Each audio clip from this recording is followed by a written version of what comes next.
Do you ever get angry at God after seeing all the suffering here? I'm not angry at God, but yesterday I felt a really powerful feeling of anger towards injustice and towards people that tolerate that and that look and don't do anything. A little bit at myself.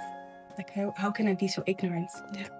God is almighty, and I don't know his plan, but I do believe he is love. And I do believe he is crying with us right now. Welcome to Conversations of Hope, a podcast by Fight for Freedom Ukraine. This is a place where we have honest and open conversations about our faith, about hope, what motivates us, and we include people to come and join us and share their stories. Today, we have two volunteers joining us with Hope for Ukraine. We have Fomke and Elise. They're both school teachers. So I would like to start with a very simple question, Elise. What brings you here? Well, it started, I think, 3 years ago with a trip to Romania, and I met you there. And you guys talked about Ukraine and the work there and your plans. And we were like, oh, we really would like to join. So that's how it started. And now we're here 3 years later. For me, it was a little bit later, like 5 months ago. At our church, there were people who were from Hope for Ukraine, and they told us about the mission, like going here. And then I asked God, and I asked him for 30 days. And well, I think he said yes, because I couldn't think of a single argument not to go. So I'm here. So, Elise, you're a school teacher, and I've seen how you are with kids, and you're amazing. I know how much you love them.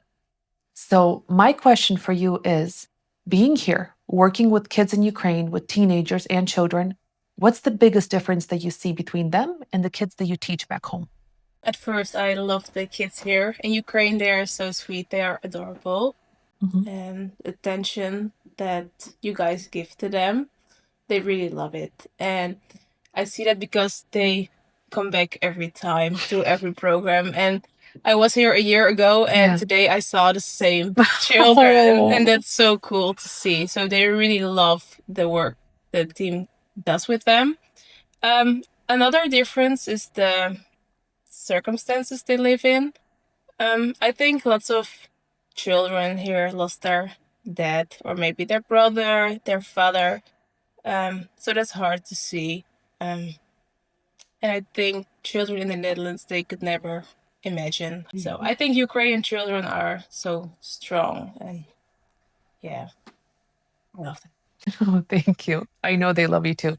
They always ask about you. I know. And Helena had said that in Mashun, the kids were asking, when is Elisa going to come back? When is she going to come back? That's so sweet. I think they're very happy to see you. So, Famke, I have a question for you. Why is it important for children who have experienced trauma to have a place where they can gather, like the recovery center that Fight for Freedom Ukraine is currently building? Yes, I was there yesterday, not the day before that, to help work on it. It's amazing what you guys are doing. I'm so happy about that.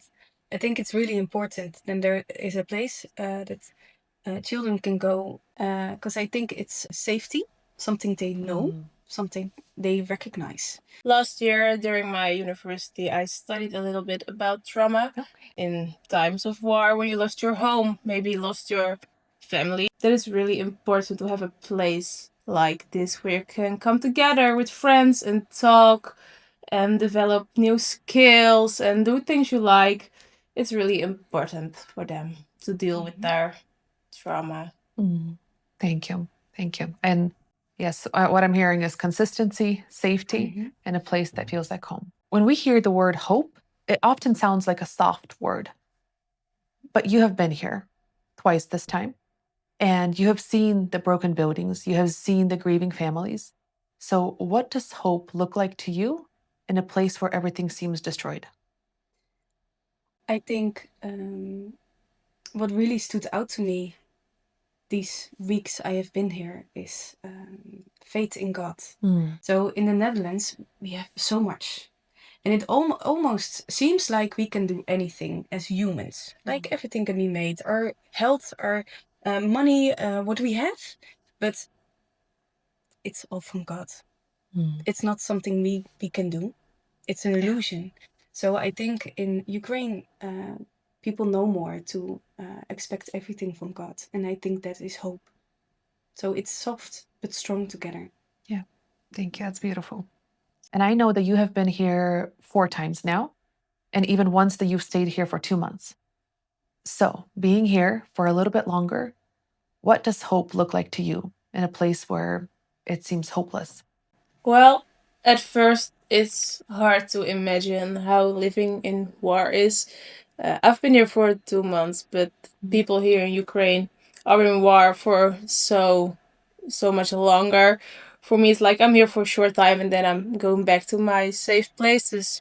I don't think I can compare my life to theirs.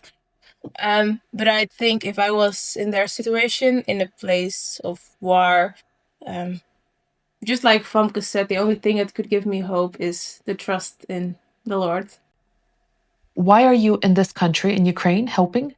In the Netherlands, there's still people that are poor. There's still people that are grieving. There's still people. That's why do I need to go here if I can help in my own country? Exactly. She asked the same question for herself. It's a question that we often hear from our families and our friends at home. I think a lot about this thing, and I talk a lot about this with the people from my group from the Netherlands. I realized how thankful I am for the defenders of Ukraine. They're defending their own country. They fight for their people, for their wives, for their children. But beside that, they also fight for Europe, for our borders, for my country. And they also fight for me, for my safety, for my peace. So it made me thankful in a deeper way. Yeah. And it's really hard to give words to those feelings, because the sacrifice those men did, it's undescribable. So, Fomke, same question for you. These are my people. So countries, we like to separate them, but we are all people of this world. So we are all together.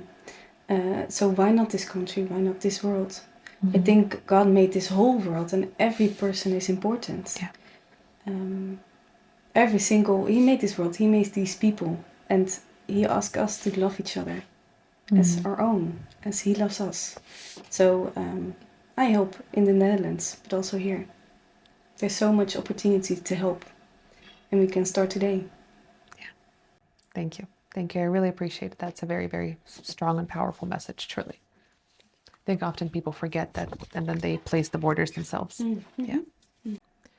Do you ever get angry at God after seeing all the suffering here, all the loss? And if so, how do you hold faith and frustration in the same heart? I'm not angry at God, but yesterday I felt a really powerful feeling of anger towards injustice and towards people that tolerate that and that look and don't do anything. And I'm sorry, but I also felt mad at the Netherlands. I was like, how can we let this be? How can I stand here? And well, I come here, but I feel like I'm not doing enough. A little bit at myself. Like, how can I be so ignorant? Yeah. God is almighty, and I don't know his plan. Yeah. I don't know what he will do and when he will do it. But I do believe he is love. And I do believe he is crying with us right now. And I know it will be better when he comes back. Yeah. Yes. Thank you. I get so mad. And it's okay. Oh. It's all good. Crying is good. Yeah. It's but I agree with you about the injustice.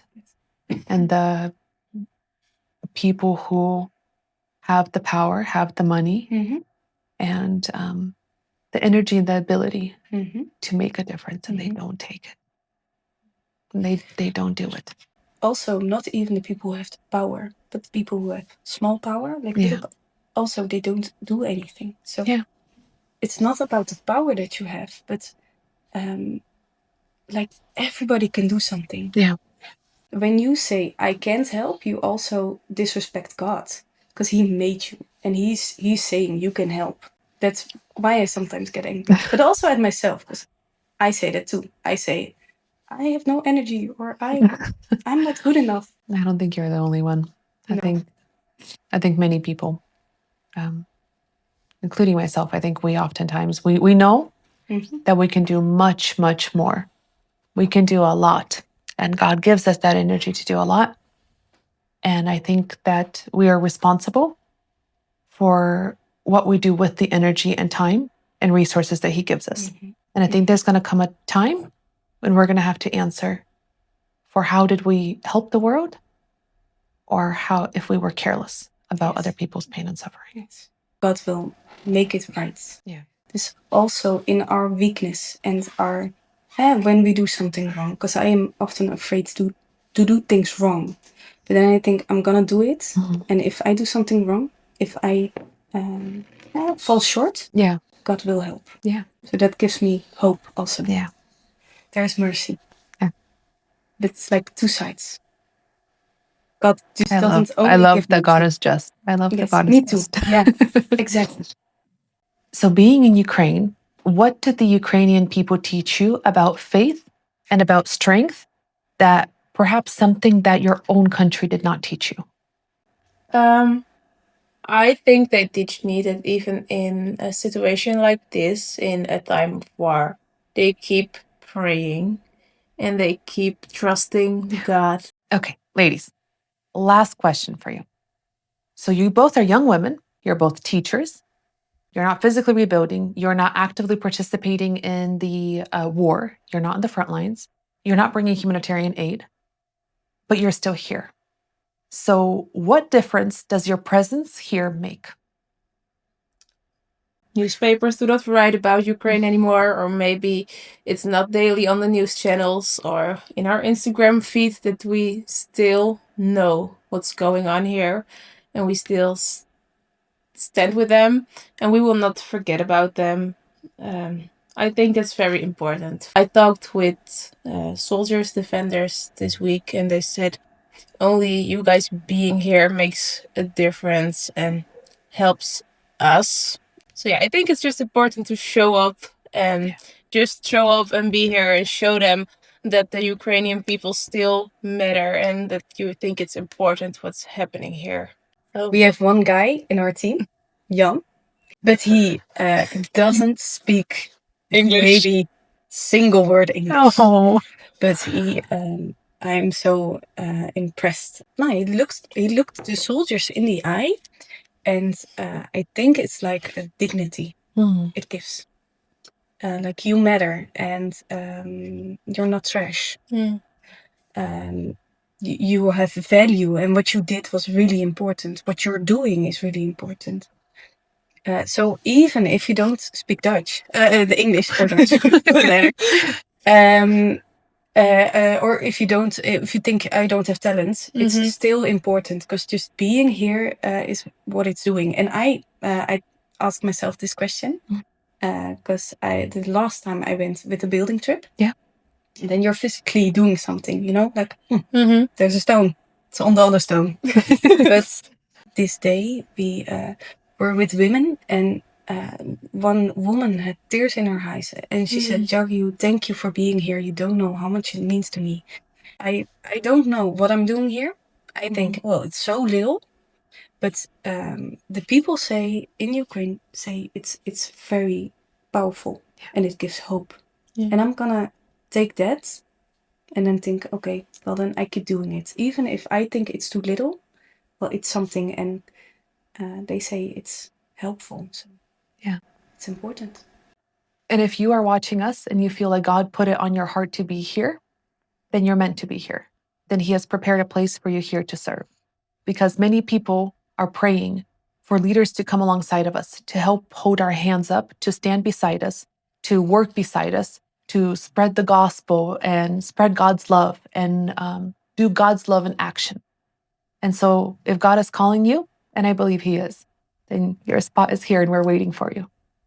Elise, Fomke, I want to thank you from the bottom of my heart that you took time in this trip to sit down, to talk, to share your experience. And both of you were so honest, so open, and I truly value it. This is the Conversations of Hope. Until next time, keep choosing hope, even if it costs you everything.